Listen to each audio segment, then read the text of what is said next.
კომუნიკაცია არის.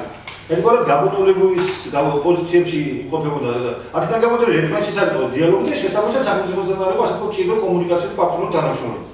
პირველად სააგენტოს ჩამოყალიბების შექმნის შემდგომ მოხდა ინტერრელიგიური სათათბიროს ჩამოყალიბება, სადაც აბსოლუტურად ყველა რელიგიური კონფესია არის თითქმის წარმოდგენილი. თითქმის ყველა რელიგიური, მათ შორის ის ჯგუფები, რომლებიც სახელმწიფო დამშრომლთან არსებულ ტოლერანტობის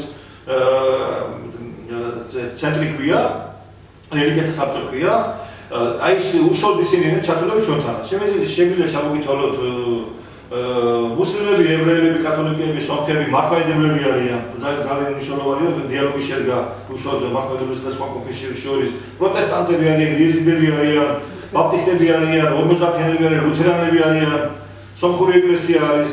ანუ აბსოლუტურად თითქმის ფართო ყველა წრეა წარმოდგენილი რელიგიური კონფესიებისა. მსგავსია მაგამდე არ ყოფილა. გახდა პირველი, ასე ვთქვათ, საფუძველი, რომ ერთის რომ მათ შორის დაწყებულიყო დიალოგი და მეორეს რომ ამ რელიგიურ კონფესიებსა და სახელმწიფოს შორის დაწყებულიყო პირდაპირ დიალოგი ყოველგვარი მესამე მხარის ჩარევის გარეშე. ეს მესამე მხარე შემთხვევაში შეიძლება იყოს ნებისმიერი სხვა კონფესია, ან არასამთავრობო ორგანიზაცია, ან ასე შემო, ან ნებისმიერი სხვა სუბიექტი.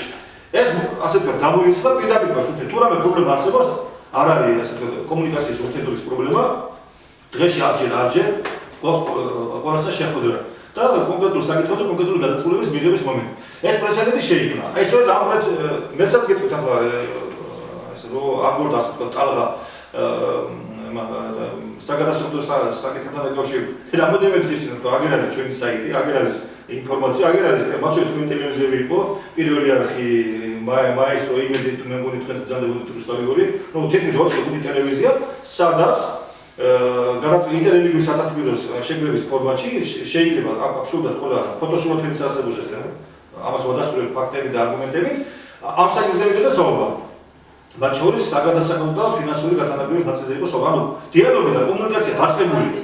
კი რა, არის არგუმენტები, მე მგონი ამით თქვენც ეს კი ბატონო, მაგას შედარებით ვადასტურებ მაგას არსებობდა რეალური კომუნიკაცია, არის ამაზე საუბარი და მსჯელობა და რაც ყველაზე მთავარი სახელმწიფოს გააჩნია ნებელობა დაუშვათ შევხვდეთ, ვისაუბროთ და გადავწყვეტოთ ეს საკითხი.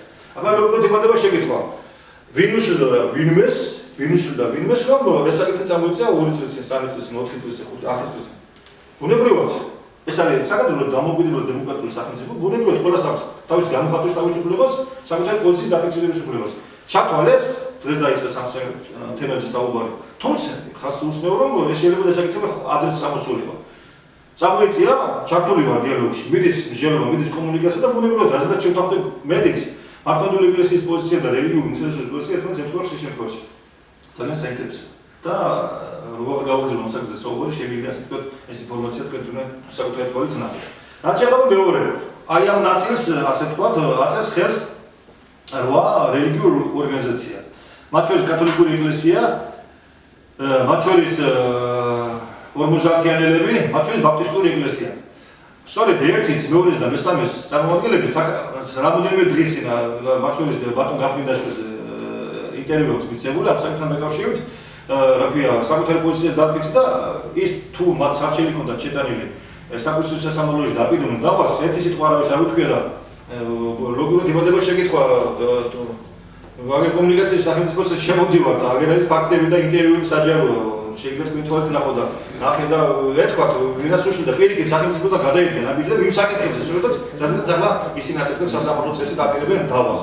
მაშინ ის ხო 15 ნოემბრის შემდეგ უნდა გაგრძელებული. მართალია, კი ბატონო, თვითონვე მოითხოვეს, მე ვთქვი რომ მანამდე შევხვდები და თვითონვე დასვეს საკითხი, რომ აი ჩამოყალიბდებით კონკრეტული მიმართულებების მიხედვით, რომ ძალიან ფართო ხდება ფინანსური და საგადასახადო საკითხები მოგეხსენებოდა და აქედან გამოდით ჩვენ თვითონვე ჩამოყალიბდებით და ნოემბრის ბოლოს, დეკემბრის დასაწყისში შევიდეთ ამ ტოლერანტობის დღის აღსანიშნავად იმის შემდგომ პერიოდში.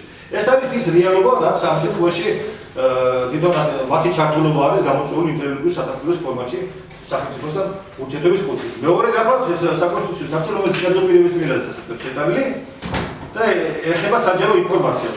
ძალიან მინდა რეაქციას ყურადღება მე მესმის რომ აქ საკითხი იგულისხმება ის რელიგიური ორგანიზაციების ასე ვთქვათ ფინანსური ხარჯების ნაწილის ინფორმაციის გამოთხოვა, ძირითადად ამაზე ასე ვთქვათ აქცენტი გაკეთებული, რომლებიც სახელმწიფოსგან ასე ვთქვათ თანხებს ღებულობენ. ხო, აქ როგორც მართლმადიდებლებია, ასევე ეს ამ კონფესიაზეა საუბარი, რომელსაც სახელმწიფო უკვე აძლევს.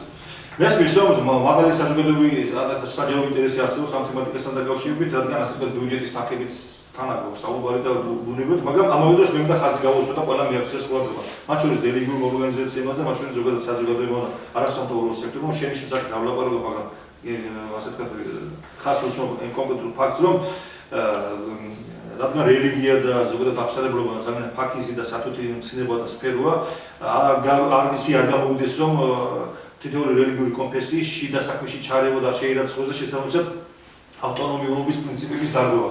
ისეთ როგორ მომენტი ახლა იდება ხელშეკრულება ბუნებრივად სახელმწიფოსა და რელიგიურ კონფესიებს შორის და ეს არ არის დამალული საჯარო და არაერთო ორგანიზაციას გამოუთხოვია ეს ინფორმაცია ჩვენგან.